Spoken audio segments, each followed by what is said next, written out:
For those of you listening on the pod, welcome into hour 2. If you guys will, we got a bunch of people in here. Hit like, hit subscribe. Appreciate you making us part of your morning here as we're getting ready for family night this evening. Let's jump into the offensive line. All right.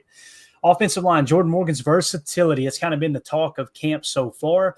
First round pick, Jordan Morgan competing at left tackle and right guard. Early camp, injuries led to reps at right guard with Sean Ryan at center. Now, obviously, Elton Jenkins with the back was out, so we just kicked Sean Ryan to center. Jordan Morgan stepped into right guard.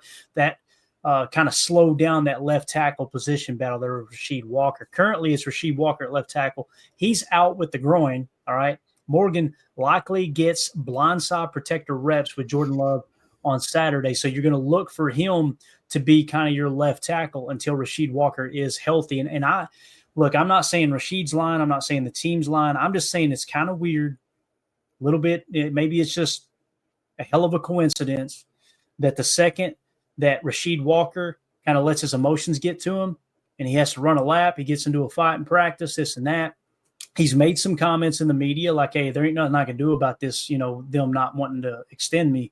I just got to go out and play. Maybe they're going to start pulling back a little bit from Rasheed and really try to press Jordan Morgan in that left tackle spot. But I don't think anybody would say that Jordan Morgan has proven he's a better left tackle than Rasheed Walker up to this point, right? That's just kind of the way I see it, to be honest with you. Now, Morgan highlights his athleticism, timing, and natural tackle ability. That's what he played in college his entire career. Ever since high school, he only played left tackle. I want to say he kicked the guard a minute amount of reps in college, but he was predominantly a left tackle. Walker is a proven starter. Packers invested in Morgan to start somewhere, free agency wild card.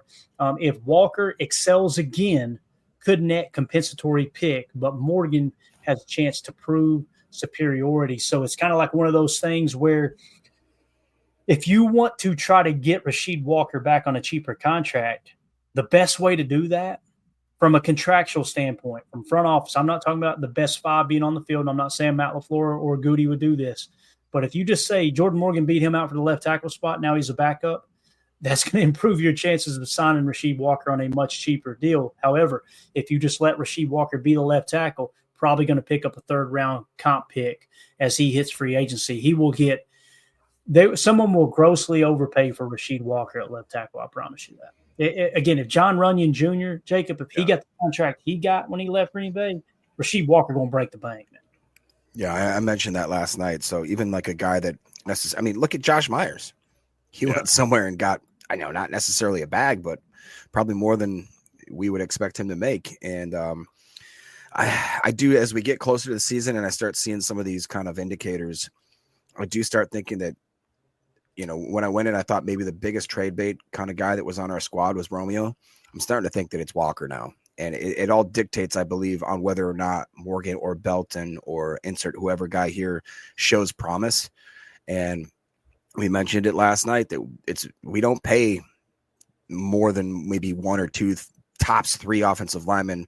We're not going to pay them all like big time money. And like you said, I just feel like that Walker, he's going to test that market and somebody is going to be willing to give that guy quite a big bag. And I don't know. The writing's on the wall. You guys know how much I've been a Walker fan. It's just schematically and fiscally, I don't think that the Green Bay Packers, that's just not in their scheme. It's just not.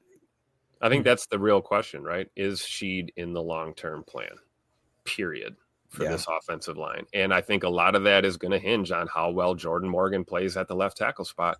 I can tell you right now, if I was a betting man, which I am from time to time, I would be willing to bet that when we line up against the Jets, I think Jordan Morgan's going to be your starting left tackle that day in that first preseason game. At least I would hope so, and get to really see a big chunk of reps from him at game speed at that position to really kind of get an understanding of do we really have a long-term viable option at left tackle? And if we do, like Clayton's saying, he wins the job this year. Sheed's, play this year as a backup, and then we'll see how negotiations go moving forward. I agree that there's teams that would probably overpay Rasheed Walker, but I think all of this is going to hinge on Jordan Morgan's ability to effectively play left tackle for the Packers. Yeah, Fishy Things says, we can't afford Walker next year. I agree with that, Fishy Things. However, if you move on from Elton next year, You free up $20 million in cap space. You could probably get Rasheed Walker. If you went to him with the deal right now, you could probably get him to a cap hit of somewhere this year. You could amp it up to 7-8 million, kind of like what you did with Zach Tom. And then next year probably fall in the range of somewhere between 11 to $17 million cap hit. And Elton moves on. We keep Walker. Now, if you're going, there's no way they'll let Elton walk. Guys, his cap hit jumps to 28 million next year, and they refuse to guarantee any of the money. The writing's kind of on the wall. Yeah. Now, if he goes out and he's top 3 center this year, they're going to have to probably convert some base salary to signing bonus, play a little cash over cap, and keep him at least one more year. Yeah. You know? Do you guys in the chat or possibly Clayton or Tim, did you guys remember how old Corey Linsley was when we let him walk? Ooh, that's a great point. Because that's what, you know what I mean? Like around dirty 30, right? 30, that was what 31. I was thinking. And he still had some years left in him, but not enough where I think the packet that, you know, I hate to admit it, but I think what Clayton may be sniffing there smells probable. The fact that they're setting themselves up to kind of make that transition. But, you know, I'm just a guy. I don't know. I'm just a guy. Here's the guy. If it's a song or not, but we got the Parsons trade conversations keeps popping in the chat, right? Flossie says trade Lloyd and LVN. Oops, sorry, you're good. Trade Lloyd and LVN and a second for Parsons. Now here's my question to you. No, I disagree. Oh no. Here's my question to you, Flossie. Would you be willing to trade Parsons for Lloyd, LVN in a second? I guarantee your answer would be no, right? Yeah. So you got to look at it both ways. I mean, the trades in the NFL, they work for both teams, right? Good trades, you come out going, both teams came out good there. They want to keep Parsons, and I don't think they would be willing to, take a second-round pick, LVN and Lloyd, if you're so down on those two players. I personally am not down on those two players. Lloyd has had horrible luck at staying. I mean, guys, his appendix ruptured. He had emergency surgery on his appendix. Ain't much you can do about that, right? In terms of LVN, go look at what LVN did the second half of the season in terms of pressure rate. And again, you're looking at Parsons playing in a defense where they're saying pin your ears back and go. And Hafley with his defense was going, hey, guys, play the run first. So don't be surprised if you get Parsons in here. He can't play run defense as well. Because that's something LVN did pretty well. Forget what PFF says for a second. Yeah. Go watch the tape on LVN the second half of the season when he actually got a solid starting run. And that was playing with a broken thumb where he couldn't even hardly use his hands for his block shedding and his pass rush ability. I'm not saying LVN is as good or better than Micah Parsons. I would never say that. But the thought of giving up Marshawn Lloyd, former, what was he, a second-round pick, guys, or third round, right? Yep. Former third-round pick, first-round pick in LVN, who you're just now getting to see because you finally moved on from Preston Smith, right? Yeah. And Marshawn Lloyd was, with all due respect, Marshawn Lloyd was probably the best back in that draft class. According to Daniel Jeremiah, former NFL scout for the Baltimore Ravens, he was. That's what he said, And then you give up a second-round pick. And here's the way I look at the second-round pick. Would you be willing to trade Edgerrin Cooper, LVN, and Marshawn Lloyd for Micah Parsons? Sure. Hell no. Nah. Would you be willing to trade Christian Watson, LVN, and Marshawn Lloyd for Micah Parsons? Hell no. Wouldn't do it, right? That's the way I look at that. And people go, well, it doesn't mean it's going to be a slam. No, but you're using a second round pick to try to get a good football player. That's the point, right? So don't worry, nobody's listening anyway. And by the way, you got to pay Parsons $40 million per. Right. Nah. This doesn't make sense to me. So I just got to respectfully disagree. And Flossie, I'm probably in the minority there. It feels weird calling you Flossie. It feels like I'm trying to put you down or something. Listen here, Flossie. That's what the name is. That's all. Yeah, that's right. So, I'm going to call Buckets Goldenberg. Fishy Thing says, I think LVM will come on this year. Every team in the league wants Parsons, including Dallas. It's fun to dream, but let's get back to reality. Yeah. Unfortunately, Fishy, I think you're spot on there, man. Yeah. It is fun to dream. It is fun to think about. See, I look at it like, man, what would it be like to have Gary on one side, Parsons on the other? Boy, they can't double them both. They can't chip them both, right? But you can't pay both of them. You can, but you're going to take a huge hit somewhere else, Yeah. And just real quick, Flossie, I thought that's what you're going to bring up. He said that Corey Linsley was 29. 29. Wow. 29? When we let him go. That's interesting. All right, let's move on now to the next position. Let's get on the defensive side of the ball. Tim just perked up. He's all right. Now I'm ready to talk about it. There we go. Defensive tackles replacing TJ Slayton. All right, Slayton was a key run defender left for the Bengals, right? No big replacement moves. Instead, they drafted Warren Brinson in the 6th round and signed undrafted free agent Nazir Stackhouse. The locks for the team are Kenny Clark, Devontae White, Carl Brooks. I love that it's not mentioned, and AI picked up on all the articles it combed through and said, didn't mention Kobe Wooden as a lock. I agree with that. I think Carl Brooks is a lock. I think Kobe Wooden's kind of on the bubble here, right? Stackhouse, he's Slayton-like size. He's impressed, nudging ahead of Kobe Wooden for the second unit reps, earning more opportunities per coach Matt LaFleur. Rob Domofsky actually tweeted out yesterday he was taking some first-team reps. I'm assuming that was an accurate statement. Crucial evaluations in live settings like family night, preseason joint practices is really what's going to determine whether Stackhouse is that second string guy right now. So I love what Johnny B says. Nose tackle is Nas with the heart emoji. Tim, we'll let you go first here, man. Boy, oh boy, Nazir Stackhouse, is he just soaring up the depth chart? At least, listen, we've seen this too, Tim. Yeah. There's somebody who dominates in camp, and we're like, oh, yeah. And then final cuts, lo and behold, they cut his ass, right? I wouldn't be surprised on that, but right now, Nazir Stackhouse is his stock's through the roof. And look at this guy standing next to Kenny Clark. Seriously. I know. Kenny Clark looking like a teenager. That's crazy. That is crazy when you get that kind of perspective. And you're right. We've noticed this right away. Stack has flashed almost immediately since we opened camp, really. And, I mean, he's still, it's a project, right? I mean, he's still a rookie. And honestly, if there's a UDFA running around Ray Nitschke Field right now that's going to make this football team, it's Stackhouse for sure. Yeah. At least as we're talking right now. I do agree with the assessment that, if you wanted to try and replace TJ Slayton, Nas is definitely a front runner for that. And I agree that he's got kind of passed up Kobe Wooden at this point. You talk about writing being on the wall, that could be the writing. But again, I want to see what he looks like as we progress through this preseason. So the fact that Stack is getting reps with the twos and possibly the ones occasionally bodes well for him getting a ton of reps during this preseason. So certainly a guy to add to your list to kind of hone in on that D line and watch him.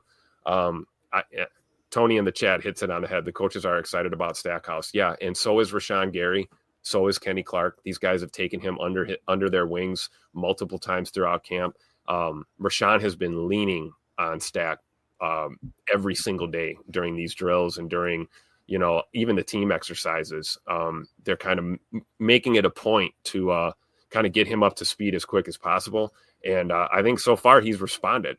I can tell you from my perspective, what I've seen, with the little bit of up close kind of exposure I've had for a couple of times at practice is, for an undrafted free agent rookie, this guy is like zoned in. They're not competing to get this guy's attention or focus. This guy gets it. He takes direction well. And then, you've got VO out there and Coach Covington and the Ball King working with him. I mean, man, this is going to be a hell of a ride these next 2-3 weeks here with Stack. So keep your eye on him for sure. Tim, if you go back to last night's episode, I highlighted how Nazir Stackhouse, he has about a 6-minute interview. If you go to Packers.com or the official YouTube Packers page, he specifically says how even him as a D tackle, the Ball Kings got him so excited. He's like, I can't wait to get my first punch out.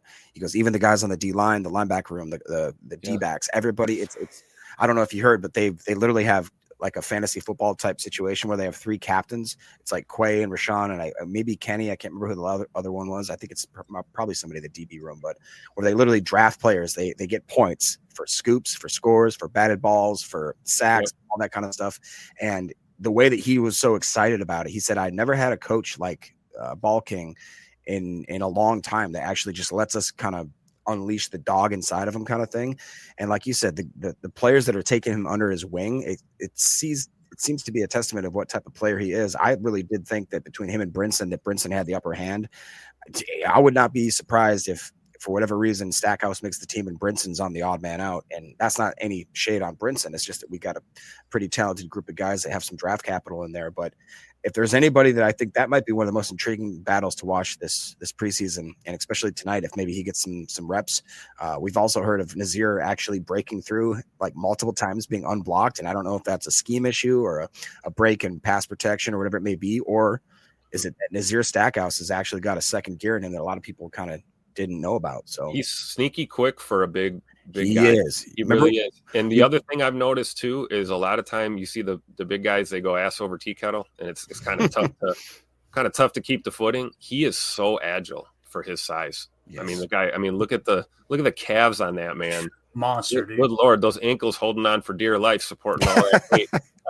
And that guy is, I mean, he's got the footwork of Matt Golden, I mean, I might be exaggerating a little bit, but it is impressive to see him move the way he does. And, again, taking the direction from, Coach Wendell, I'm sorry, the Ball King, and, the rest of the guys, man, I think Stackhouse could prove to really be a beast as we go forward. Again, that's my hyperbolic overreaction, way too early in training camp assessment right now.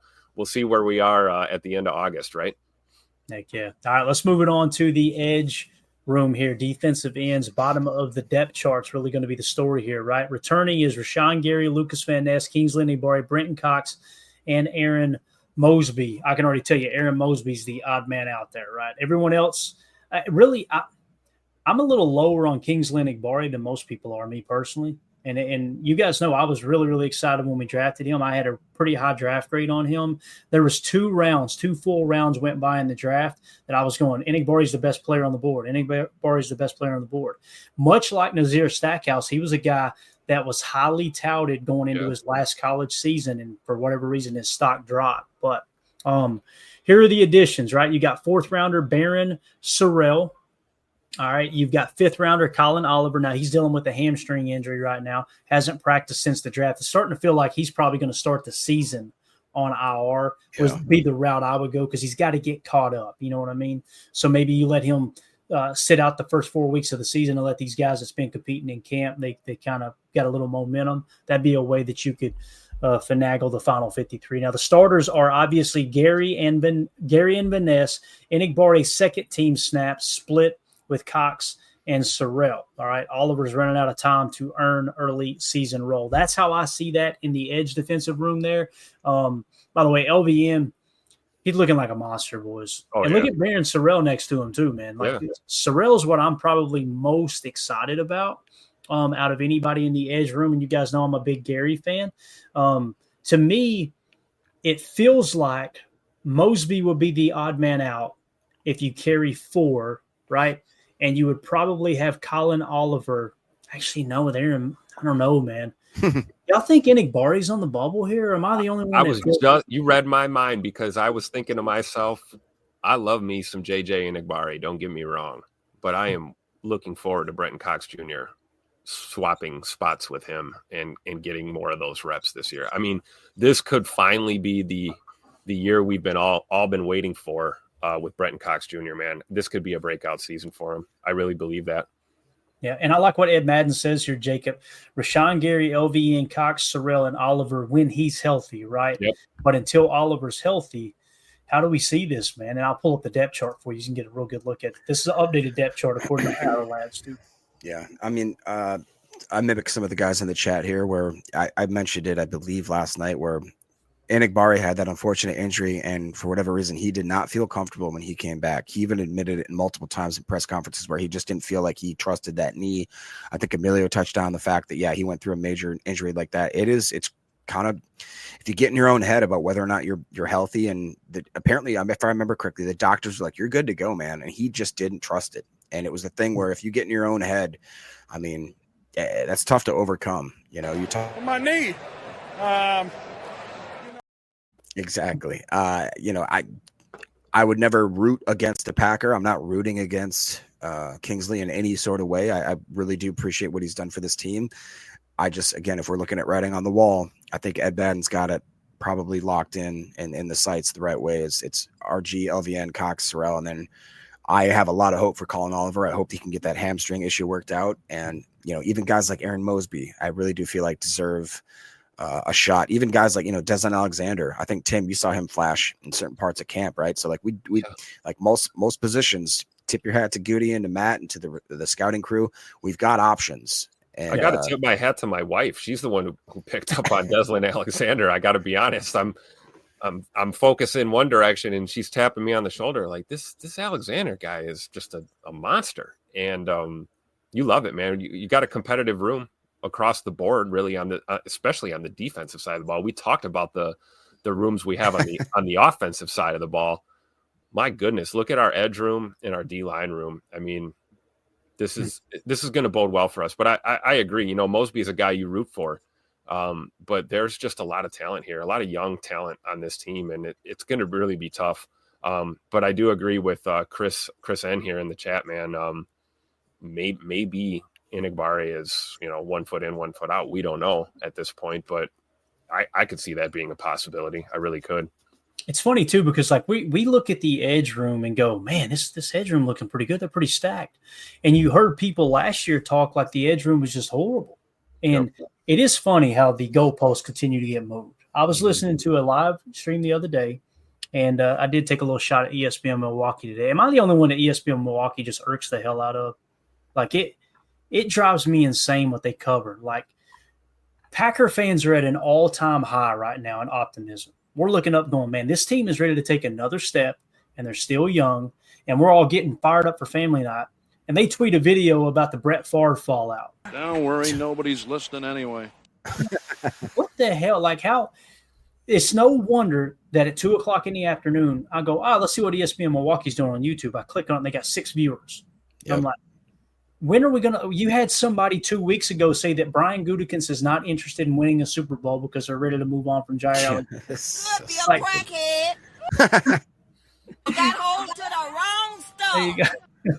It's every day their content is geared around here's why the Packers are horrible. And then when the Packer fans have cut the corner like, hey, let's get excited about 2025. Hey, y'all remember when they had this debacle with Brett Favre? Like, what the hell are we doing? Why are we – Yeah, hit that stuff in March. You know what I mean? What are you doing on the eve of family night trying to create division? Because that was an embarrassing time for Packer fans because we were divided, right? Whether you were on the Aaron Rodgers side like I was, or you may have been on the Brett Favre side like so many others were. And then on top of that, ESPN Milwaukee's got a producer who will remain nameless, who proudly says he bought a Brett Favre Jets jersey when that happened.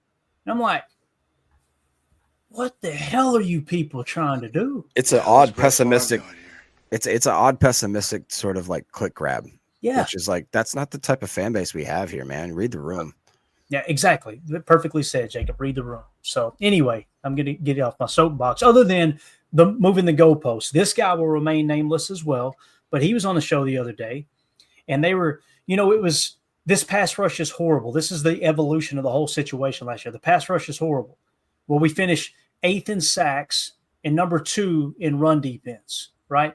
Well, if you remove their 3 best games of getting sacks, they're really okay. Are you removing the other 31 teams' 3 best sack games too? On what planet do you remove a player's best performances from consideration? I don't understand. And then Tim, this is what it morphed into on Friday, listening to a live stream. It was, well, if you remove the Colts game and you remove this game, he listed off 3 games. Their scoring defense wasn't that good. If you remove those, why are you? But that's my point. It's like, why are we removing games? Like, I don't understand the logic. There's no logic in that at all. Let me explain, Tim. To prove your point, because you now look like an absolute, excuse my language, dumbass with your original opinion. So now you got to try to finagle the goalpost so you don't look like a moron, rather than, like Jacob said, reading the room and going, the fans don't want someone who's got a perfect 100% success rate on takes. They actually want people to go, I got that one wrong. Yep. I have to do it all the time. Yep. I say it all, like, I'm married. I'm wrong all the time. But on the show, we're going to get takes wrong. Own up to it. Fans don't want to hear you try to maneuver yourself to where you sound smarter than you are. They're not looking for someone to bat 1,000 on their takes. They're looking for someone to give an accurate depiction of what's actually going on with the team and try to have a little fun along the way. That's all we're wanting. Heard it from a fan right here. I'll be honest with you. The reason I created this whole show, Packers Total Access, was to try to accomplish all those things because I got tired of turning on live radio and going, these people ain't got a clue. They don't got a clue what fans actually want to hear. So anyway, let's move along to linebackers. Final roster spot seems to be kind of the big thing we want to key in on, right? Christian Welch. And listen, I think it is a loaded group here. You got Quay Walker, Edgerrin Cooper, Isaiah McDuffie, third rounder Tyron Hopper, improved after no rookie defensive role. So it seems like Tyron Hopper's starting to take a step forward in terms of camp news. So Quay Walker, you guys know I've been very vocal, and he could prove me wrong this year. I've been a little more down on him than most people are. You see the athletic traits. You see, I mean, when he's on, he's on. But Edgerrin Cooper came in and really shined that light back on Quay. Like, man, this is what a stack backer should look like in a 4-3 defense with Jeff Hafley. Now, I want to give Quay the benefit of the doubt because Quay has had to go through multiple defensive schemes, and all Edgerrin Cooper is known is Jeff Hafley from day one. Sometimes, guys, whether it's business, football, sports, no matter what it is, it's hard to, I'm going to go redneck lingo here, unlearn something, right? It's hard to get that old thinking out of your brain so you can kind of embrace this new. Maybe we see the best version of Quay Walker this year. But those four are locks. Quay Walker, Edgerrin Cooper, Isaiah McDuffie, and Tyron Hopper. I feel comfortable saying that. So the battle for the fifth spot, Isaiah Simmons, we brung in, who's just an athletic freak. Christian Welch, who's a strong special teams track record, including the 2023 with the Packers. You guys know I could not believe they cut him last year. Yeah. So that's what it's really coming down to is Isaiah Simmons versus Christian Welch. To me, it's a no-brainer. I would pick Simmons over Welch and try to get Welch back to the practice squad. The fact that he was available tells me it's less likely he gets poached onto a 53-man roster from the practice squad this year. I would go with Isaiah Simmons. You guys have at it. What do y'all think about that? Well, I think there's a free agent out there that we're not thinking about. And he went to South Central Louisiana State University, the Mud Dogs, Mr. Bobby Boucher. No, I'm kidding. I really do think that Isaiah Simmons probably has to be the pick. I mean, when you got a guy that has that first round talent, I believe it was an 8th round pick that never really got to settle in a spot and actually play just one position and try to utilize that talent, it just to me makes more sense. Again, barring an injury, then I see absolutely Christian Welch. Get that guy, pay that the man, he's the money, and kind of thing. So I don't know, Tim, what's your thoughts? It's going to be Simmons at this point, right? I mean, why did we bring him in? His money. Why did we bring that man in here? Why did we put him in this position to be successful and finally have a damn singular role and position to play? Like you said, first round talent. As much as we love Iola's own Christian Welch, it's probably going to be Isaiah Simmons for that final spot, unless you see something like I was referring to earlier, where things happen. You guy can take a step back or not look so good in the preseason while another guy makes a step forward. I do think that in this whole linebacker conversation, the best thing smoking for this linebacker room is the fact that Tyron Hopper is taking steps forward. If Tyron Hopper hit a wall at this point, we'd be having a little bit different conversation about how this room is going to shape up. So I think it bodes well for our boy, Mr. Hopper, and this linebacker room as a whole, that he is taking those steps. So I do think if it's going to come down to Simmons or Christian Welch, it's probably going to be Isaiah Simmons. That would be my no-brainer choice. Yeah. So Turtle says, isn't it Simmons versus McDuffie? No, I think McDuffie's a lock for this roster. Yeah. I mean, didn't they give him a 2-year extended him? Yeah. Extended him. Yeah. Yep. Zane McDuffie is our new Eric Wilson. He's that guy now in this linebacker room, I think. Yeah, and so Turtles, I'm not saying that McDuffie is a way better linebacker than Christian Welch. I don't know enough about Christian Welch, like diving into the tape to go, oh yeah, he's better or worse than McDuffie. But just contractually speaking, the fact that they did give McDuffie, and I'm sure it wasn't a ton of guaranteed money, but you could tell that 2-year extension is kind of like, hey, we want you here for the next couple of years. I think they see him as that stopgap floor where it's like, we're okay with if we have to play Isaiah, that like we're comfortable with it. And special teams, right? Special teams contributor. And Simmons, obviously that's something he excelled at. I want to say he had like a special teams grade in the 80s according to PFF last year. So Yeah, McDuffie has experience wearing the green dot. It's a great point too, Ed. I didn't even think about that. That's a great point, man. So And it's true, yeah, just like Eric Wilson was doing for us last season on occasion. Yep. Yeah, Coach Lynn says Welch probably the odd man out again, right, Coach? And you know, in this case, I agree with it. Last year, I did not necessarily agree with it. So, all right, let's move it along. We're running out of time. Mandy's going to kill me if we don't get out to the racetrack. She is chomping at the bit to get out there. We got a Tim McGraw concert to go to. We got all kinds of stuff, all kinds of festivities we got. So that's right. I have to break out the Cowboy with American. Layton's going full hillbilly today. I'm telling you, man. And I got a NASCAR race to go to in September out there. I might end up in the clink that night. I ain't lying. Something might go awry out there. Ready to go. Redneck. All right, so and stay tuned for the tickets we got there. But we are on top of a rooftop bar in the middle of the infield at Bristol Motor Speedway for that race. So it's going to be, man, you might see me streaking on the track. Everybody's doing it. Everybody. All right, cornerback, starting trio and depth. As I got to edit these small videos out, there's always funny moments where that'll be where I start this segment. It'll just be, I'll be streaking on the track. Now let's talk cornerbacks. That's how that video will start. Starting trio and depth. So only 3 experience is Keyshawn Nixon, Carrington Valentine, and free agent Nate Hobbs. Right now, listen. There's a lot of room, a lot of flexibility in this whole conversation. I want to get your all's take on it. Potential alignments: Nixon, Valentine outside with Hobbs in the slot. That's what I started with originally, right? Isn't it funny? Nixon isn't even being mentioned in the slot anymore, right? It's like he's just an outside corner. He played much better there last year. Or you could have Nixon, Hobbs outside with Bullard in the slot, and now Valentine goes to the bench, right? So in practice, what we've seen so far in camp is mostly nickel with Nixon, Hobbs, and Bullard. All right, so you got Nixon on the outside, Hobbs on the outside, Bullard in the slot. But you have Valentine has 3 interceptions but allowed more catches. So who does that sound like?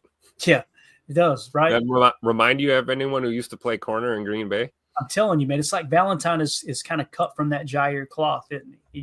That's the first thing you think of. Yep. Now, bottom of the depth battle, you've got Bo Melton, who's transitioning from receiver, seen as potential elite special teamer per coordinator, Rich Bisaccia. So they're building him up and here's why that's important, guys.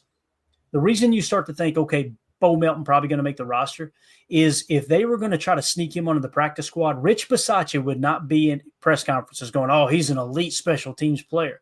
You're basically sending a smoke screen out to all 31 other teams going, this is a guy to look for. Come get him, right? So he's probably going to make the 53 is what it's feeling like now. Kalen King might have an inside track. There's a lot to unpack there. Jacob, you go first. What do you think about the cornerback room? Let me start with this. Would you rather have Nixon, Valentine, and Hobbs in the slot, or would you rather have Nixon, Hobbs, and Bullard in the slot? It's tough, man. Tough. Nonetheless, Valentine and Bullard are making the roster. I just want to start the conversation there. How do you see the starting nickel cornerback room in terms of us going up against 11 personnel? To be honest, man, I think I'd rather have Hobbs, Carrington outside, and maybe let the slot position be a battle between Nixon, Bull, and so you're going actually with a third option here. That's wild, man. That's honest. I mean, I at first I would have never said that. I was very skeptical of the Nate Hobbs signing after getting to know the guy and seeing that he's an absolute psycho. I want him on the field at some point, no matter what it be. I don't care what position they throw him at. He needs to be on the field. I think Carrington, in my opinion, right now is a really good outside corner that could become like a Jair type. I think that he is that type of special player. And in the slot, Nixon's done it, and he's a hard hitter too. And he's a guy that, has a lot of ego and a lot of reputation. To my opinion, like, you guys know how much I love Bullard, but he hasn't shown me yet. You need to make a step to earn this spot in the league, I believe. And just because you're a second rounder doesn't mean you get to slide right into a position. I want the best starting group available, just like I do at any other positional group.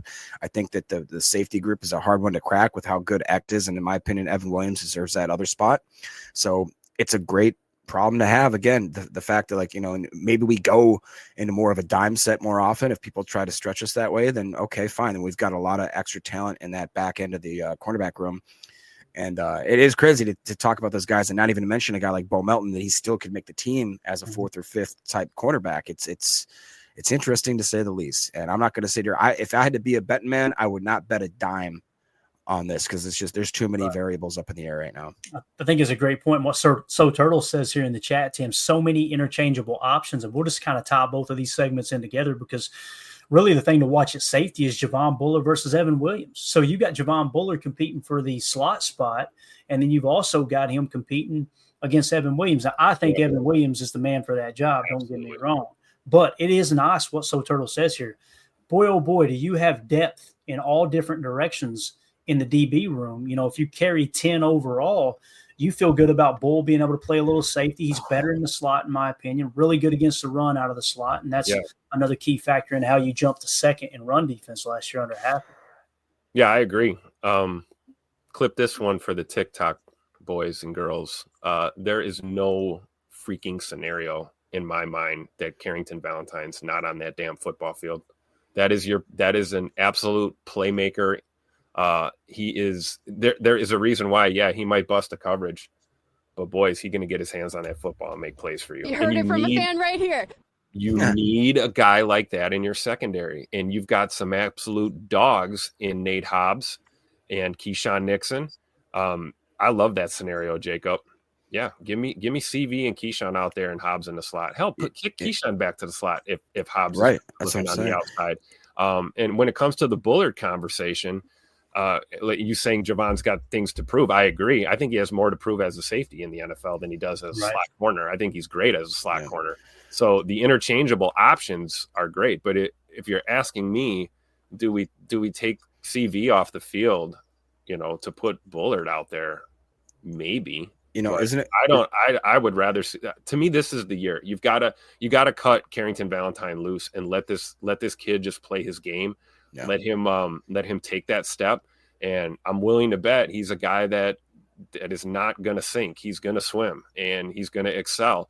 And you're willing to go to war with a guy like that, he's going to lay it all out there. And he might get beat on occasion, but boy, when you need that tip pass or you need that interception to seal a game, that is who that man is, man. So I'm going to give my props to CV and I'm going to go to bat for him. That I don't care what the combination is, it better involve number 24 being on the football field. That's where I stand on it. Isn't it crazy that, myself included, a lot of people going into this draft are like, we have to address corner. We need to take a corner in the first or second round. Most of the mock drafts we had, remember, because corner early, corner early, or else you're not going to get one. And look at, lo and behold, we're just a bunch of guys, right? We're not in that front office. I think they saw the writing on the walls to what they had in that room, and then they understood. It explains the Micah Robinson pick late in the draft, right? Yep. Grab another one, just like Kalen King last year. Grab another one, and let's just keep churning them out and see what works, right? Yep. And as the season wrapped up, you'll notice we started doing all these exercises. We started doing mock drafts immediately, and there were people in the chat. Oh my God, it's too early for a mock draft. Too early for a mock draft. You got to understand, the team is doing mock drafts right now. That's going to help them determine how aggressive they need to be in free agency. And lo and behold, they've seen the same thing we've seen. We're going to have to reach on a corner to get one early. So let's just go get Nate Hobbs in free agency. That's why you do those exercises early in the offseason. Let me clear it up for Daryl in the chat. When I said cut Valentine loose, I meant like unleash him, cut him loose. Right. No, loose on the field to wreak havoc on these offenses. I don't mean cut Carrington Valentine from this football team. Come on now. Come on, Daryl. God. And Madden said, me too, Jacob. I wanted Trey Amos. I was big on Trey Amos, right? Yeah. And that's why we always say when we're talking about these guys that we like, if the board falls the way we want it to, right? We're big on Maxwell Harrison too. Yeah. And now Maxwell Harrison got a little bit of trouble off the field that, it could be a nothing burger. It could be a problem, right? We met him in downtown Green Bay at a restaurant the night before the draft, man. He seemed like just the nicest down-to-earth dude. He was there eating dinner with his family. It looked like maybe mom and dad. We didn't go around and introduce ourselves to the whole damn crew there. But, it's one of those things you just never know what's going on behind the scenes. I will say this about Javon Bullard, if I can be that guy for a second. This dude looks like a damn football player. Look at this guy. As Hafley said, he's thick. Look at the ink, Jacob. Is that not top-notch ink, bro? Oh, that's my guy. I'm not going to ever give up on Bull. He's got to find a niche on this team. He really does. And what a great testament, again, to Goody and the way that they've filled out the roster to the point where a guy like him is having trouble finding a spot. You know, that's again a great problem to have. I will stick with that. Interesting that they went ahead and listed him as a safety, because the more I watch him play, it's like maybe that niche is that he's a slot corner. He's a true slot corner, right? The absolute bulldog monster. Playing chess, ain't they? They're playing chess, not checkers. Yep. Yeah. So just to round this out, and again, the lawyer's calling about the divorce right now. So, so with the safeties, Javon Bullard versus Evan Williams. Listen, I think it would take a whole lot for Javon Bullard to beat Evan Williams out at safety. I think I see him more as a slot, but expected battle between Bullard and Williams hasn't fully emerged due to cornerback setup. All-Pro Xavier McKinney pairs mostly 90% of the times with Williams, some with Bullard or Zane Anderson. DC Jeff Hafley focus on the best 11 players, right? If McKinney, Williams, Bullard are top, find ways to play all on all downs competition via practice and preseason, kind of see what you got there. And that's what we talk about, guys. When you could tell someone's exposing themselves and not really knowing much ball when they talk about just playing a 4-3, and you get a lot of those radio guys, they do that. They're like, well, in this 4-3 defense, like, Bub, the 4-3 is only on the field 20% of the time. What the hell are you talking about? This is a nickel 4-2-5 is what we're running, right? Because the times have changed. And poor Chewy, I'll just say this. Chewy still talks like it's 1993. Don't worry, nobody's listening anyway. It's like, you could tell you might watch 2 or 3 snaps that knucklehead tees up for you to try to paint Rashawn Gary out to be a bad football player, and that knucklehead will remain nameless.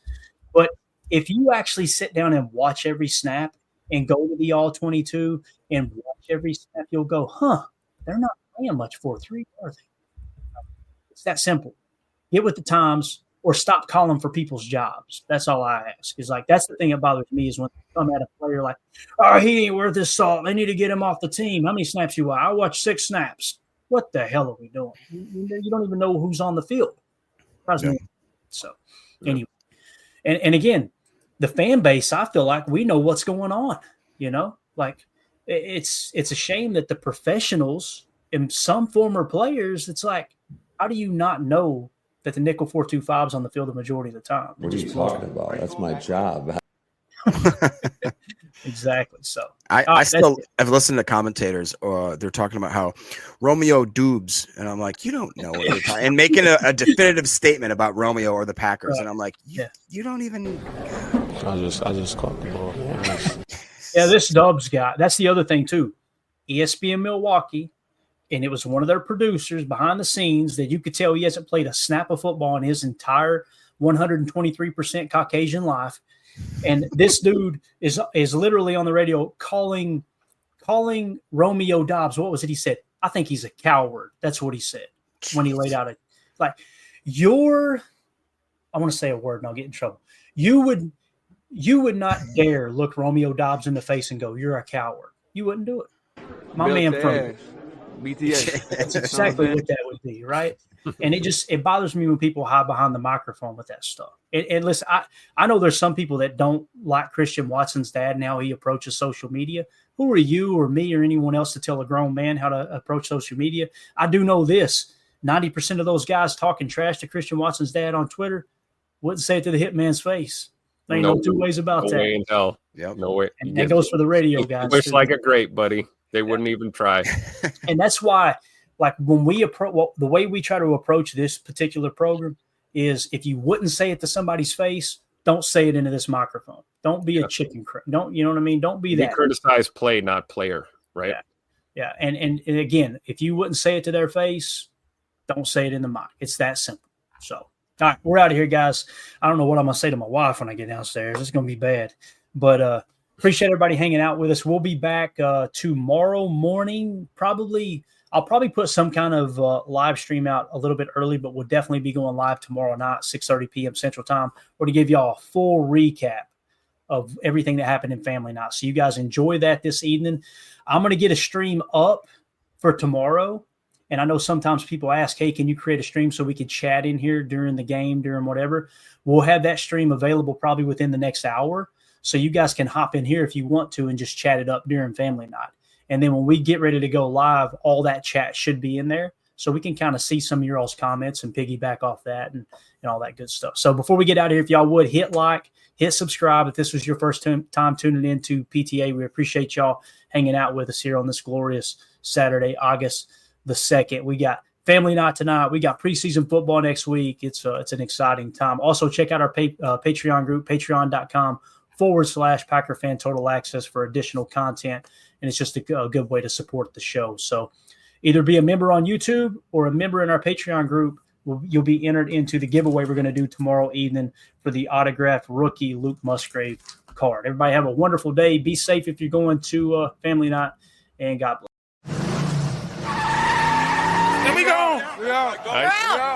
Bye, guys.